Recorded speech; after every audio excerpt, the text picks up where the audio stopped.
This is the Montana Outdoor Podcast, brought to you in part by Rocky Mountain Truck and Trailer in Missoula, home of Boss Snowplows, CM Truck Beds, and Diamond Sea Trailers. Just go to rmtte.com for more information. And by Superior Hardwoods of Montana, home of the largest selection of in-stock high-end wood products and flooring in the western United States. Let them guide you through the woods at superior-hardwoods.com.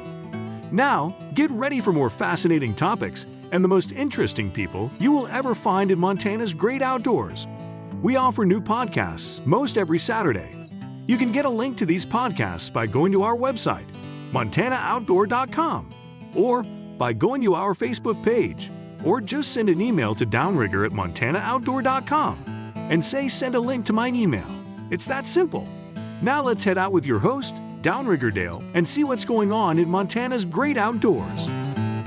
Thank you very much, Manny. And as Manny just said, I am Downrigger Dale of the Montana Outdoor Podcast. And of course, you also may or may not listen to me. Hopefully you do every Saturday morning from 6 a.m. to 8 a.m. on the Montana Outdoor Radio Show with the captain and the crew and everybody. That is every Saturday morning live. Now, if you can't join us live on that radio show, you can always go to montanooutdoor.com and you can listen to the recorded version of it. Also, if you want to watch the show, you can catch us on Facebook Live as well. Now, want to thank all of our active military that listens to us. I'm so grateful that you take some of your time off to listen to this show. I get emails from many of you all over the world listening to this, and I hope we bring a little of Montana back home to you wherever you are, and thanks for your service. I'm continuing my series on different waterways in Montana. I talked a bit about, how to explore waterways you're not familiar with using guides and that, but also I've just been trying to show you a lot of different places that you can go. Now, the one I want to talk about today is pretty popular. If you haven't fished Canyon Ferry Reservoir, you should really try it. I really enjoy that reservoir. It's beautiful. It is fun, a little challenging, and we're going to get to know it real well, especially all the stuff that swims around in there. Nathan Jaksha with the Fish, Wildlife, and Parks, he is a fisheries biologist there. He is the one that, kind of helps manage that reservoir. And we're going to get to know all the different species. We're going to talk about the reservoir and what's going on there. So, again, when you hear anything that you go, I wonder what they meant by that, you can always email me. I'll also get you a contact information if you want to ask Nathan a question after the show. I'll put some links as we go along if you hear us talk about a specific website or anything like that. If you look at the podcast description, that when you first came to this podcast, you'll see an area that says links, and just look down there. You can click on things and find some interesting stuff about that. So I'll try to get some links to like campground areas around Canyon Ferry and some different things like that. So let's bring in Nathan. He is, again, as I said, fisheries biologist with Fish, Wildlife, and Parks. Nathan, thank you so much for joining me today. Yeah, Dale, thanks for having me on. I'm excited to talk about Canyon Ferry today. Yeah, so let's talk a bit about the reservoir. Now, before we get into it, though, I want folks to be able to get to know you a little bit and find out a little more about yourself and how you got into the FWP and all that. So tell us a little bit about yourself. Yeah, I actually just started as a fisheries management biologist with FWP last month. Fairly new to the position. My office is based in Helena. And so the main fisheries that I'm managing are on the upper Missouri, particularly the three reservoirs, Canyon Ferry, Hauser, and Holter. I've just recently wrapped up my master's degree at the University of Wyoming, working with walleye and stock salmonids on several of the reservoirs on the North Platte. So very applicable research to fisheries like Canyon Ferry. I'm actually from the Midwest originally. I got my bachelor's degree in Stevens Point, Wisconsin.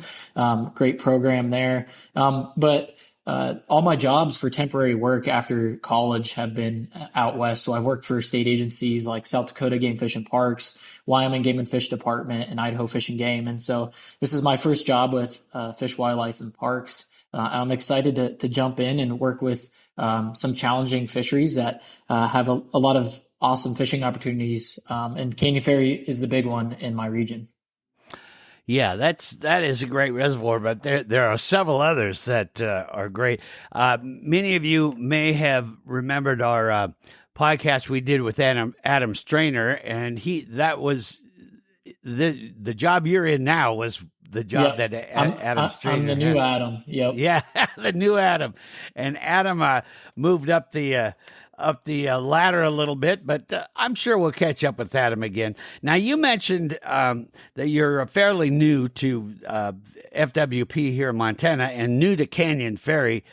If you could talk a bit about how you prepared and researched to take over a reservoir like Canyon Ferry, and that what kinds of things do you do for yourself to get to know a reservoir? Right. I mean, it's a bit overwhelming. Again, this is my first biologist position, right? So it's a lot of new stuff for me. The great thing about working with FWP is the incredible staff that's here. So underneath me, I have 3 permanent technicians. Some of them have been around for a long time. So they know these systems in and out. They know the sampling protocols in and out. And they're a great resource, and building good relationships with them is a great start. A nice thing about Canyon Ferry and the other reservoirs on the Upper Missouri is it's part of a separate specific management plan that's different than the statewide management plan. And so management objectives, sampling design, things like that are outlined strictly within the management plan. So sort of have this guideline to follow. And it's also important too to it's not just talking with FWP staff, but talking with anglers, getting out in the field as much as possible. I've already spent a weekend doing angler interviews on Canyon Ferry, getting a feel for the reservoir, seeing how anglers are doing, just getting a feel for the area is important. And it's going to certainly take time, but it's been exciting so far. And then applying, whatever background I have. Again, my master's project dealt with very similar fisheries. And so kind of applying some of the things I learned from there is also very useful as I dive into this position. Mm-hmm. Now, when you got the position at FWP, was Canyon Ferry, Holter, and Hauser, was that something that you were kind of hoping you'd be able to get to that area, or do you just kind of have to take whatever they're going to assign you to? Yeah, great question. So right when I started looking for biologist positions, I've always wanted to be a fisheries management biologist for a state agency. I'm really excited about a lot of fisheries in the West. And so coming out of grad school in Wyoming, I was hoping to stay in a Western state. And one of the first jobs I saw was this position listed by FWP. And it was, I was excited when I saw, dealing with walleye, perch, stock trout, things like that. I'm really fascinated by the management of these large reservoir systems. And so it kind of ended up being a perfect dream job, if you call it, especially right out of grad school. So it wasn't an accident how I got here. I'm awesome. Really excited to jump into it. Yeah, it's just a perfect fit.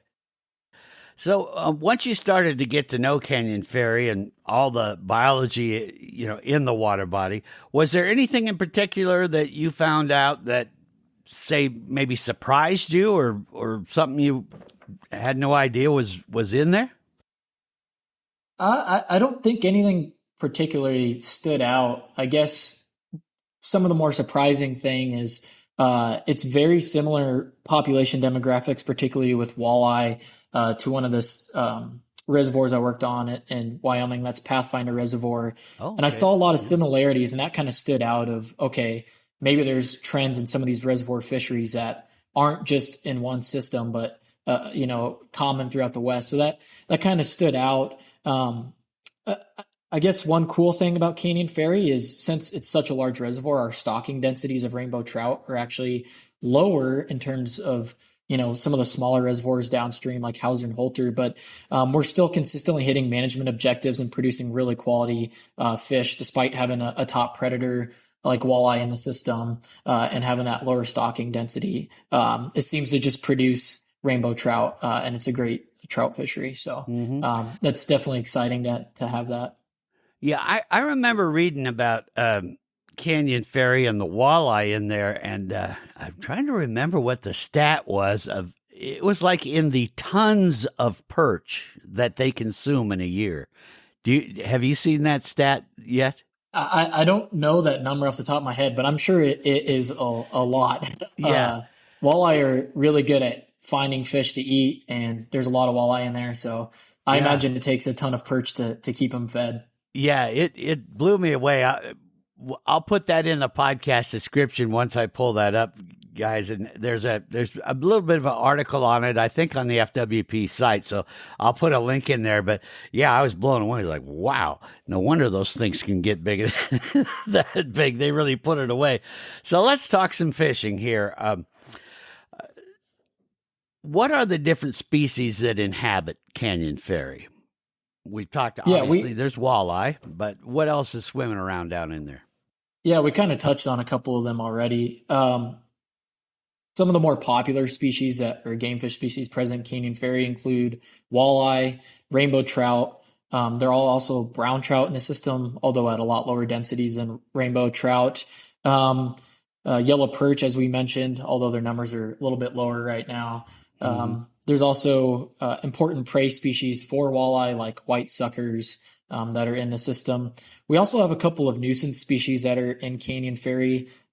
Common carp are kind of everywhere these days. There's plenty of them swimming around. Yeah. And then we also have smallmouth bass and northern pike in the system, which are invasive, and we have pretty loose regulations on them. They're not at super high densities yet.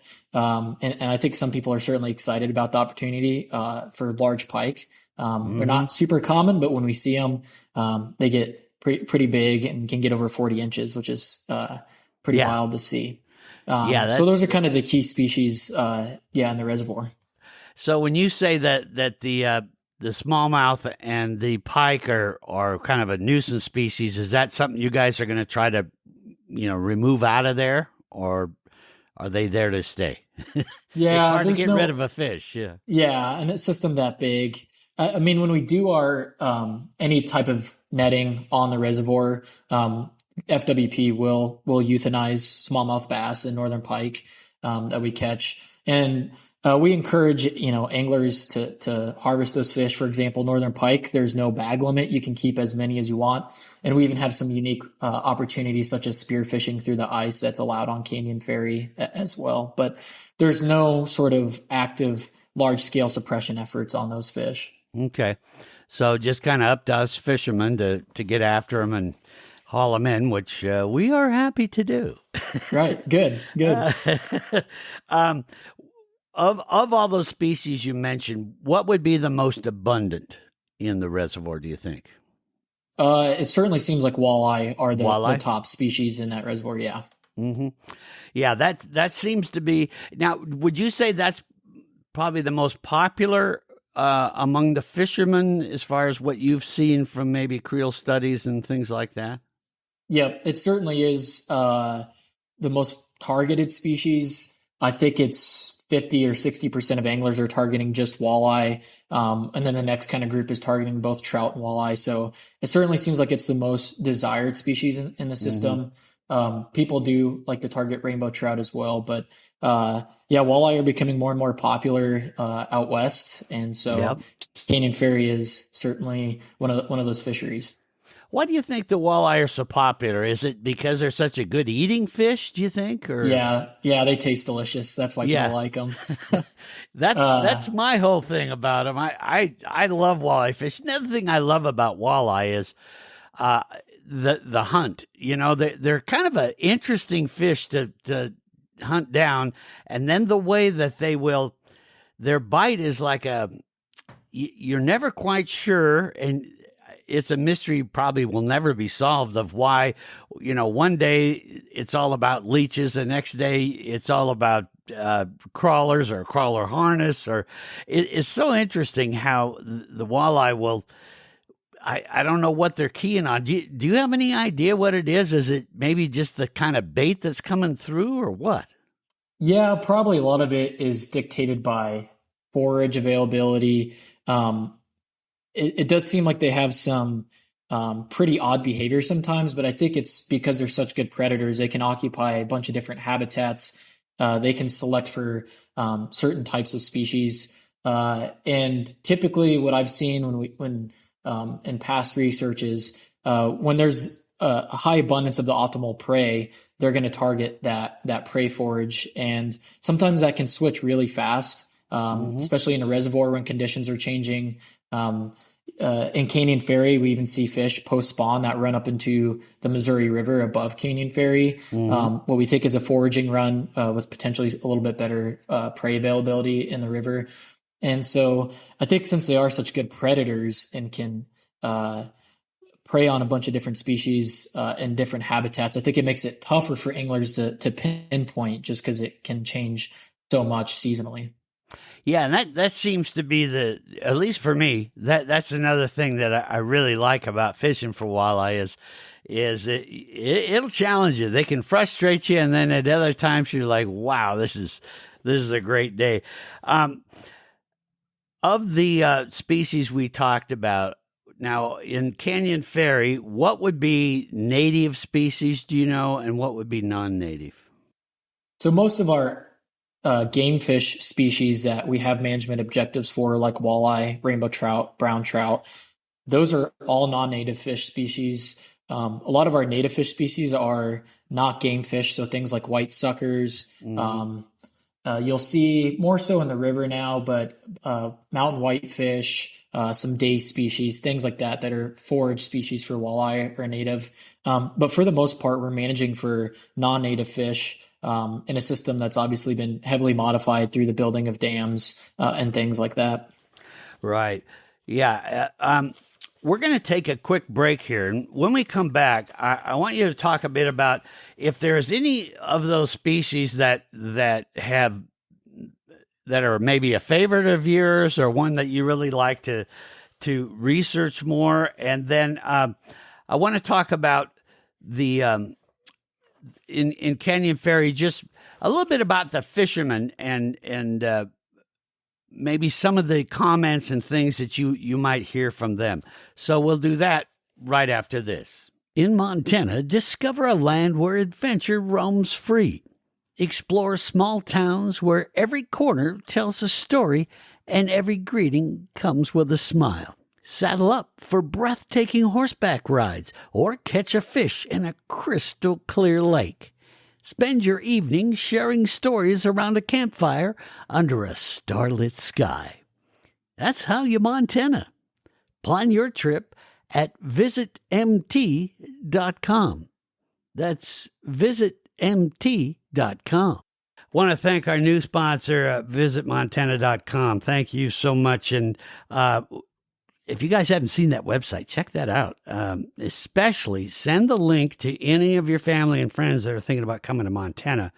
Another huge thank you needs to also go out to my friends at Superior Hardwoods of Montana. Without their support, we simply would not have a podcast. Just like us, you can depend on Superior Hardwoods of Montana, especially when you're ready to turn the place you live into your home. Now, what do I mean? Well, the place you live is not really your home until it reflects who you are. One of the best ways to do that is to go see my friends at Superior Hardwoods of Montana. For example, they have some incredible antique redwood reclaimed from a Marcus Daly water plume built back in 1917, running from Georgetown Lake to the Phillipsburg mines. They have many other reclaimed options to choose from, as well as like corral board, antique oak, granary lumber, barn siding that is beautifully aged from natural weathering. That could be perfect for your home's soffit, siding, or paneling on an accent wall. They also have antiqued hand-hewn beams and saw-cut timbers that in a way is a tribute to our American history and to your home. Superior Hardwoods is also the place to find the perfect wood to create the ultimate outdoor space, like that incredible deck you've always wanted. Yeah, Superior Hardwoods of Montana is for sure your decking headquarters. Not only do they have a variety of exotic hardwood decking options, but they also have domestic classic traditional cedar. And the best part of that is they are offering exclusive pricing on gorgeous high-quality cedar decking right now. There are lots of benefits to cedar decking. It is resistant to temperature and weather conditions. It won't warp due to moisture. It is rot resistant and requires less maintenance than other softwoods. Go see them on the web at superior-hardwoods.com or stop by their showroom in Missoula and let them guide you through the woods. Remember, on the web it's superior-hardwoods.com. Oh, you're gonna love what they do to your home. We are back here on the Montana Outdoor Podcast. Nathan Jaksha is my guest, and he is a fisheries biologist with the FWP, talking about Canyon Ferry Reservoir, one that I get a lot of emails from a lot of you out there, and of course you hear on our live radio show, we get reports from Canyon Ferry quite often. Very popular reservoir with a lot of you that listen to this podcast, and I don't blame you. It's one of my favorites, too. A lot of fun to go out there and do that. Is there we were talking about all the different species in the reservoir. Is there one, Nathan, that really, as a biologist, fascinates you more than the others? Yeah, certainly. You talked about how much fun walleye are to figure out from a fisherman's standpoint. It's the same way from a manager's standpoint. And as I mentioned, I wrapped up a master's project working with walleye reservoirs. And it's such a challenge in these reservoir systems where, they can change so much environmentally with things like water flow, water level, things like that in the reservoir. And they just seem to be a challenging species to manage at times, where right now in Canyon Ferry, we're seeing a lot of smaller, walleye. Mm-hmm. And, to try to improve growth and size structure and things like that, we're encouraging angler harvest of those smaller fish. Right now, there's just too many mouths to feed in the system. There's a lot of walleye. And so another cool aspect of walleye is one of our management tools is using anglers. And since it's such a desirable fish species that's usually harvest oriented, it's a cool way to have a management tool being our angling public to sort of shift population dynamics. And so they're really fun because of the complex biology, but also sort of the social aspect and how important of a desirable fish species that they are. So I'm fascinated by trying to manage them as an important fish in Canyon Ferry.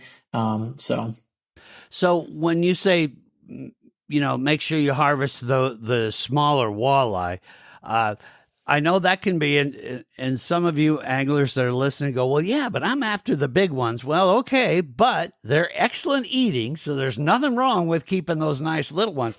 So there's not a slot limit right now in Canyon Ferry, is there? So the current regulation is you can keep 10 walleye, but only one can be over 15 inches. Okay, there is. Okay. So again, trying to encourage harvest of those smaller fish. And what we're trying to do is improve growth rates to get fish to those larger sizes. Again, it's kind of hard to see it when it's in water, but if you think about having too many cows on the landscape and they were overgrazing, you could see that, right? It's sort of the similar thing where these fish are skinny, growing slower than they used to be. And so we want anglers to harvest those small fish. And ideally, Canyon Ferry is still producing those trophy size fish. It just takes time for them to get that big. So that's kind of our thinking behind that regulation. So you can catch 10 in a day, but only one over 10 inches, did you say? 15 inches. Or 15 inches. Oh, that's a nice fish. So, anything 15 inches and under, I mean, that's really the good eating fish, in my opinion. We have a lot of support from anglers on that regulation. It seems to slowly be improving the size structure of Canyon Ferry. It's only been in effect for a few years now, but there's a lot of 13, 14-inch fish. And if you can keep 10 of them, that's a lot of good walleye meat in the freezer. Sure. So as far as then managing it that way, which I can't agree with you more as far as using the angling public to do that. I think that's a fantastic way to do it. So Canyon Ferry seems like it has a lot of, fishing pressure. It's like I said, it's a very popular one. So how would you compare that pressure to, say, other similar types of reservoirs around the state? I imagine you guys keep track of that pretty well. Yeah, Montana has really, really good creel data across the state. The only reservoir that receives more fishing pressure than Canyon Ferry is Fort Peck. In terms of other bodies of water that maybe receive a little bit more fishing pressure would be things like the Madison River or the Missouri River below Holter gets a lot of drift boat fishing pressure where people are targeting trout. But yeah, in terms of reservoirs, it's number 2 in the state for fishing pressure. I didn't realize it was that high. Wow, that's interesting. So, with the high pressure and now getting some good cooperation from anglers, I know this is probably a tough question to answer, but how long do you think it'll take to see if we can start to convert that walleye population into some of those bigger fish?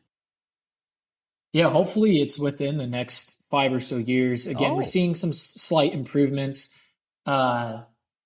It's just tough to say. Again, it's such a large reservoir, and we just need anglers to keep harvesting fish. There's still a decent release rate of walleye. I think it's around 50% of walleye released in that system, and so we'd like that to be a little bit higher on those smaller fish. But it's always tough to say how long it's gonna take. Maybe 5 years is optimistic, and it might be longer than that. But seeing slight improvements in our size structure and mean length is encouraging, and hopefully anglers see that those changes too, and keep up with the harvesting of the smaller walleye. Mm-hmm. So that's encouraging news. Now, the primary food source for those walleye, would that be perch? Is that probably their biggest food source? Yeah, and in other systems you see that walleye love perch. They definitely have knocked back white sucker numbers as well. And you can see changes in those prey populations over time. Once walleye are established, the perch population is at really low densities. Historically used to be an incredible perch fishery. We don't see as many perch in our nets. Sucker catch rates in our nets have gone down as well. And so a lot of the smaller fish start beginning to rely on things like crayfish and aquatic inverts just because there isn't that forage availability for them, just because there's a lot of walleye eating perch out there. Well, and I know that's always been a bit of a challenge in Canyon Ferry from talking to Adam and others of keeping that perch population good and strong. So what are some of the things you're doing? I remember I think, do you guys still do the Christmas tree thing where you're putting the trees down there to help the perch? So is there a big concern of the perch population getting too low, or are there ways you guys are helping keep that up? Yeah, so one way we're trying to improve habitat with programs like Pines for Perch that you mentioned. There is some difficulties with that with such a large reservoir. I mean, we're talking 35,000 surface acres, so it's a big system. And perch numbers have been low for a while. I'm not really concerned about them just disappearing forever. But I think to see a rebound in perch numbers, we're going to have to knock back the walleye abundance a little bit. And again, encouraging that harvest of small fish. If we can have perch rebound a little bit and have more balanced predator-prey population dynamics between walleye and perch. When you have perch, walleye win. When you have perch, anglers win. People like targeting, particularly through the ice. And so it seems like when both are doing well, that everyone's happy. And that's our objective in Canyon Ferry. So are the main ways that you determine population of all these different species, would that be your netting surveys, or how do you go about doing that then to figure out, okay, we got too many walleye, perch are getting low? How do you decide how much fish are in there? Yeah, we have a variety of surveys throughout the field season from May through October. And depending on what species we're targeting, we use particular sampling events for our numbers. And again, this is all outlined in the management plan for the Upper Missouri River reservoirs, which is online, and people can go look at our sampling schedule. Particularly for walleye, we rely on a September sinking gillnet survey. That time of year, we typically have Walleye Unlimited folks come out and join us. But those guidelines are all set out of what sampling events we're using, what numbers we're using to evaluate our objectives and our goals. Okay. Yeah, and I'll put a link to that that management plan then in the podcast description, and then that way, folks, you'll just be able to click on it and look at it. It's been a while since I've looked it over, but it's a pretty intensive document. It's got a lot of stuff in it, but it's well worth looking at. It really gives you I think a lot better picture of what FWP is doing, and that I think so often, and I don't know if you've seen this or not, but it seems so often that anglers sometimes go, well, how does the FWP know that? Are they just pulling stuff out of their rear end, or they really know stuff? If you go look at those documents, I think you get a lot better idea of what Nathan and his crew do, the kind of planning. I mean, that takes you guys quite a bit of research to figure out, to decide, okay, this is the plan. And then the other thing is you guys are asking all the time for angler input, right? Yeah, correct. We appreciate any feedback anytime, but part of the management plan, it's outlined that every year we have a public meeting to update public angling groups about what trends are we seeing, what maybe what management changes would we want to see in regulations if we think it's we're considering something like that. So angling input is one of the most important tools that we have, right? The fishery just isn't all biology and environmental conditions. It's the social aspect. And we get out a ton and do a lot of surveys, but some of those anglers are out on the water more than we are. And we love to hear from them because they see those changes firsthand and when something's different in the fishery. Yeah. And that's the thing I've been trying to tell anglers is, and I get into this discussion quite often, sometimes of, they don't know what they're doing or this or that. And, I'm not saying FWP is the end all be all and they know everything. No offense, Nathan, but, but on the other side of it, I'll ask them, okay, well, have you told them that? Well, no, that's key. Let the FWP know your thoughts and, be part of that whole effort. When we all work together, that's where a fishery really, really can take off. And I'm a believer. I'm not just tooting, the FWP's horn. I mean, I've been out with people like Adam and others and seen the work they do, see the input they get. I mean, this is something that everyone's making a concerted effort. So I can't stress it enough. I really hope that anglers will spend some time and just, when you hear about those public meetings or, they're asking for input, make sure you get into that, because that's where you can help Nathan and his crew a whole lot. So if you were to grade the overall health of the fishery of Canyon Ferry, I mean, is it a healthy one? Are there issues that are concerning you? What do you think, Nathan? Yeah, I hinted at some of the primary issues, and simply it's a predator-heavy population, right? If you think about it in a terrestrial landscape, you wouldn't want to have more wolves and grizzly bears than elk on the landscape. But that's sort of what we're dealing with walleye. And again, we're combating that with liberal bag limits for walleye harvest of those smaller fish. And I think that's kind of the biggest concern moving forward is just having an unbalanced predator-prey dynamic within that system. We'd like to have walleye numbers to be a little bit healthier, where we have more bigger fish instead of, a bunch of the small fish. And hopefully things like perch and white suckers and important prey fish can rebound. Right now, surprisingly, our rainbows are doing fairly well despite concerns of walleye predation once we do stock. But we're stocking rainbow trout at 8 inches or so. And so if a lot of the walleye are under 15 inches, we can exceed the gape limitation of the smaller walleye.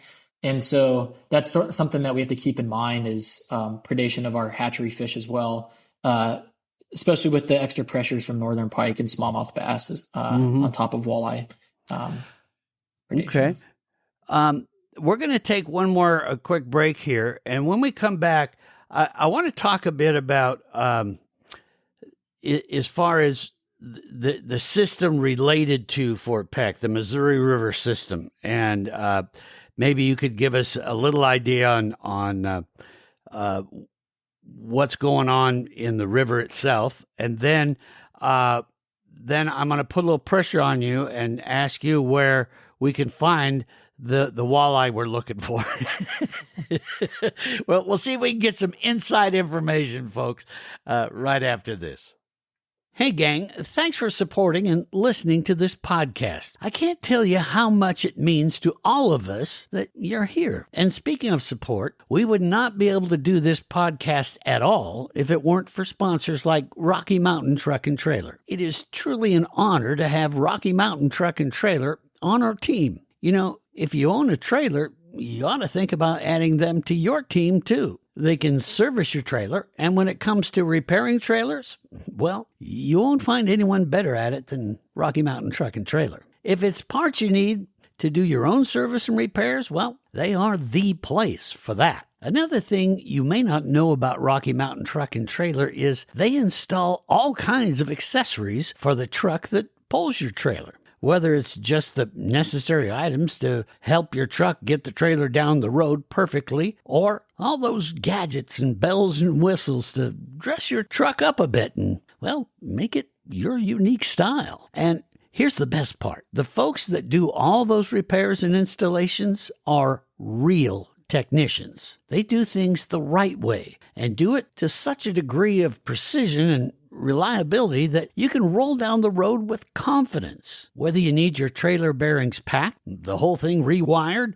or the right fifth wheel, or any kind of hitch installed, you're going to know that your trailer is ready to haul what you want worry-free. No matter if it's getting you and your four-legged coworker to the next rodeo or job, or just hauling a load to the dump, or getting the boat and RV to your favorite fishing hole, Rocky Mountain Truck and Trailer has you covered. And of course, if you need a new trailer, they can set you up with a brand new Diamond C gooseneck equipment, dump trailer, or whatever else you need to haul wherever you are going worry-free, happy, and looking good, too. Heck, they even carry an amazing line of CM truck beds that'll make your rig look and work like new. It's what they do at Rocky Mountain Truck and Trailer. They're in Missoula, or you can find them on the web at rmtte.com. That's rmtte.com. Rocky Mountain Truck and Trailer. Go see them. Back here on the Montana Outdoor Podcast, and I'm talking with Nathan Jaksha, and he is a fisheries biologist with the FWP. And Nathan, I really appreciate the time that you've given me today, because this is an important fishery, more important than I even knew. Number 2 as far as the most fished area in Montana. So that's something we really going to rely on FWP and anglers to all work together to get this fishery right at that perfect balance that we all love. So when we talk about this being part of the Missouri River, what kind of fishing do you see? What kind of angling goes on in the river itself off of Canyon Ferry? Yeah, so above Canyon Ferry, we're now seeing more and more walleye present in the river. Again, we think this is a post-spawn run. So these fish tend to spawn and aggregate in the southern end of the lake. There's a lot more ideal spawning habitat. And it seems like they're moving into the river where maybe there is a little bit more prey availability. I talked about having low prey numbers within the reservoir.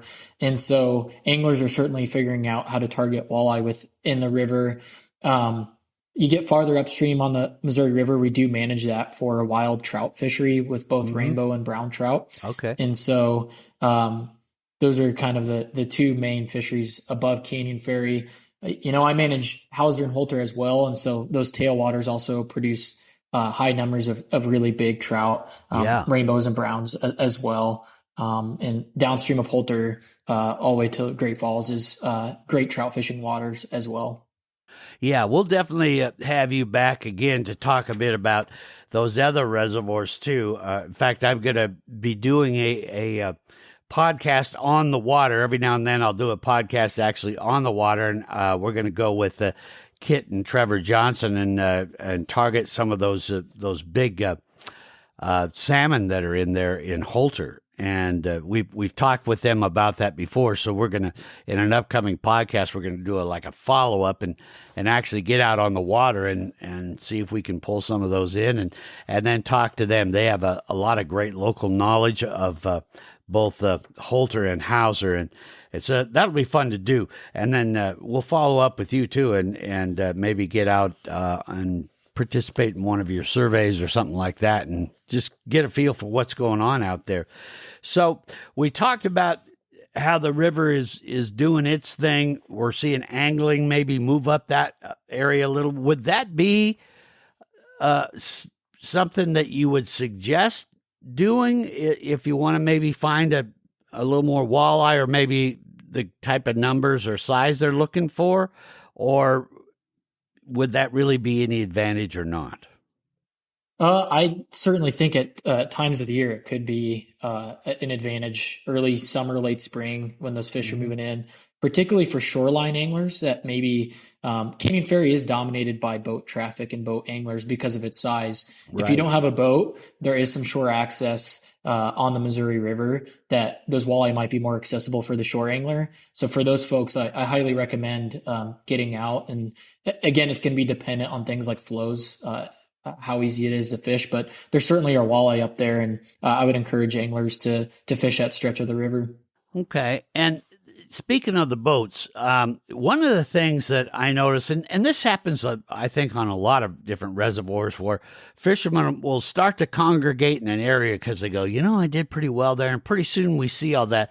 Do you see any areas of Canyon Ferry where you might be able to recommend to say, you guys are all over here, there's some really good spots down there? Have you noticed anything like that, of maybe some areas that as anglers we're really not covering, that could be beneficial to us, and of course ultimately to you guys too, to pick up those smaller fish?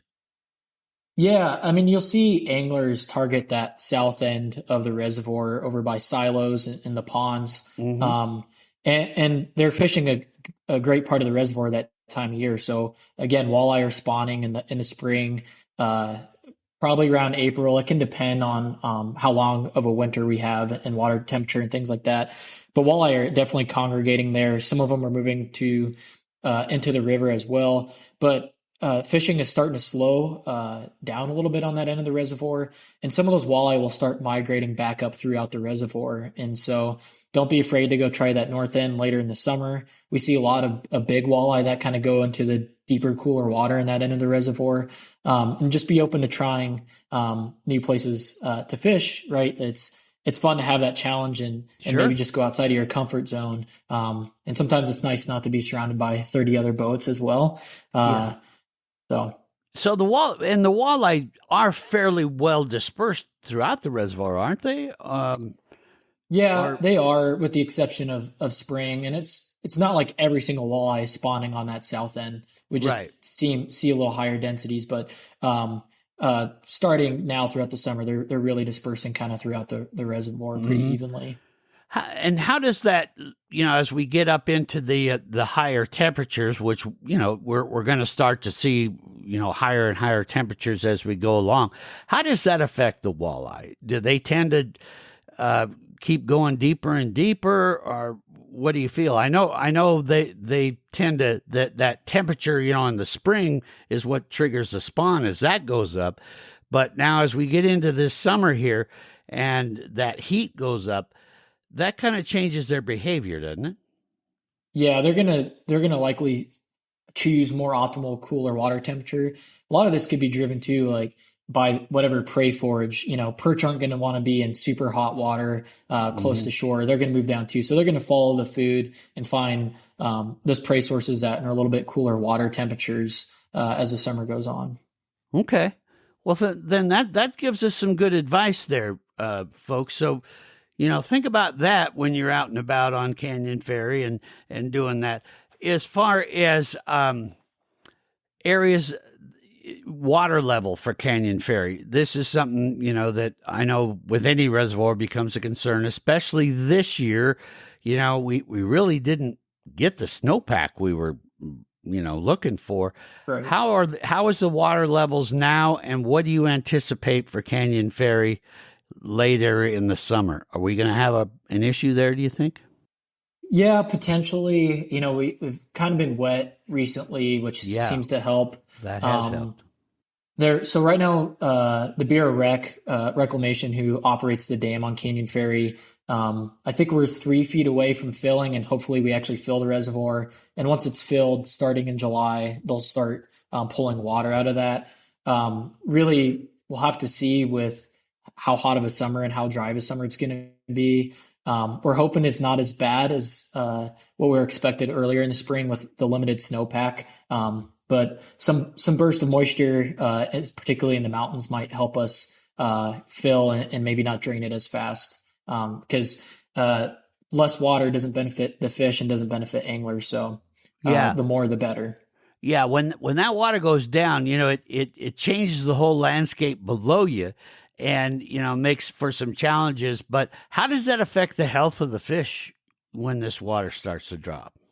Yeah, there's a lot of different dynamics that it's probably driving, and it's tough to say. Like, we don't understand all of it. Sure. Part of the issue is when you're trying to manage for habitat for things like perch. One year you could have, you could put habitat in the reservoir and it could be underwater. You could have a dry year the next year and it could be sitting 20 feet out of the water. So, that constant variation is tough. Things like aquatic vegetation can't really establish because of those changing water levels. So it makes it a lot more challenging on our end for sure. Mm-hmm. Well, that's something, and we do try to keep you anglers abreast of that as well. If you go to MontanaOutdoor.com, you can actually look at water levels for all the reservoirs around the state, and that'll give you an idea, and that's going to kind of help you with your tactics and all that. Lastly, before I let you go here, Nathan, let's talk a bit about ways that us anglers can help you guys, because if you guys can manage that reservoir better, that makes the fish better, that makes us happier. Are there some things that you would like to see us anglers do, or information you're looking for now that we could help you with?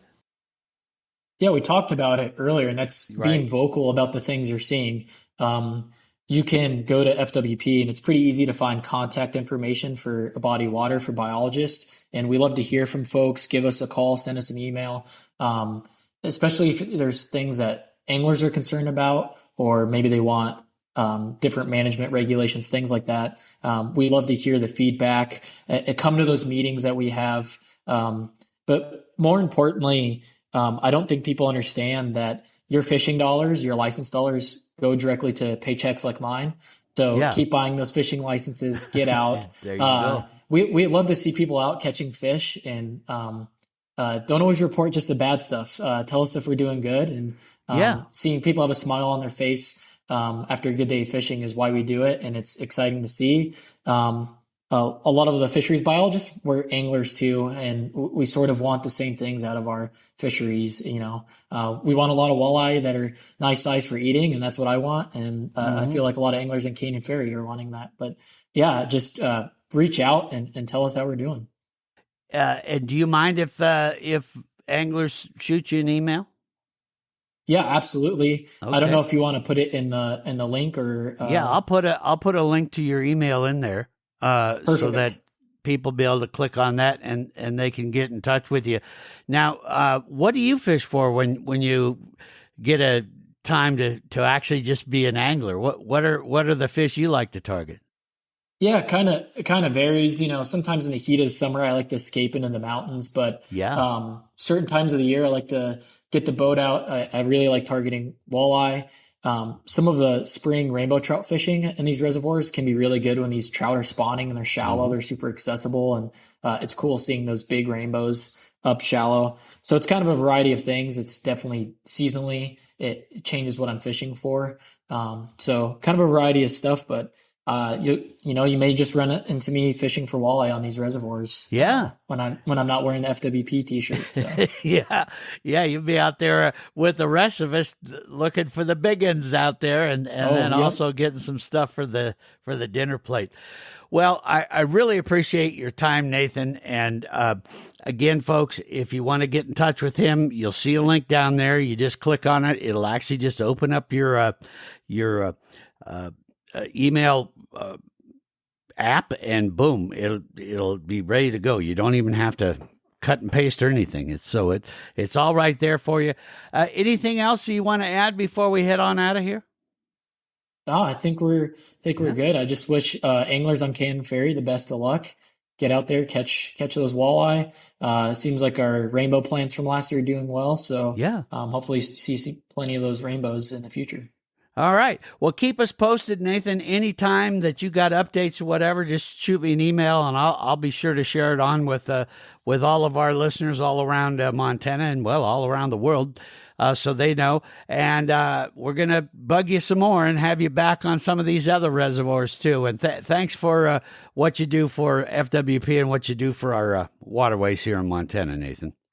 Yeah, thank you. I love my job, and I love to see anglers doing well out there. So glad to share whatever information I have. Well, there you have it, folks. There's Nathan Jaksha. He is the fisheries biologist for Canyon Ferry, as well, of course, as Hauser and Holter, and doing a lot of great stuff out there. So I hope we'll get some good feedback from you. Until next time, you guys be safe out there, be good to each other, and have some tight lines. We'll see you next time here on the Montana Outdoor Podcast. Thanks for listening to the Montana Outdoor Podcast. It has been brought to you in part by Superior Hardwoods of Montana, home of the largest selection of in-stock high-end wood products and flooring in the western United States. Let them guide you through the woods at superior-hardwoods.com. And by Rocky Mountain Truck and Trailer in Missoula, home of Boss Snowplows, CM Truck Beds, and Diamond Sea Trailers. Just go to rmtte.com for more information. So what did you think of today's podcast? Send your questions and comments to Downrigger at montanooutdoor.com. We should be dropping a new podcast this next Saturday. Until then, we will see you soon out in Montana's great outdoors.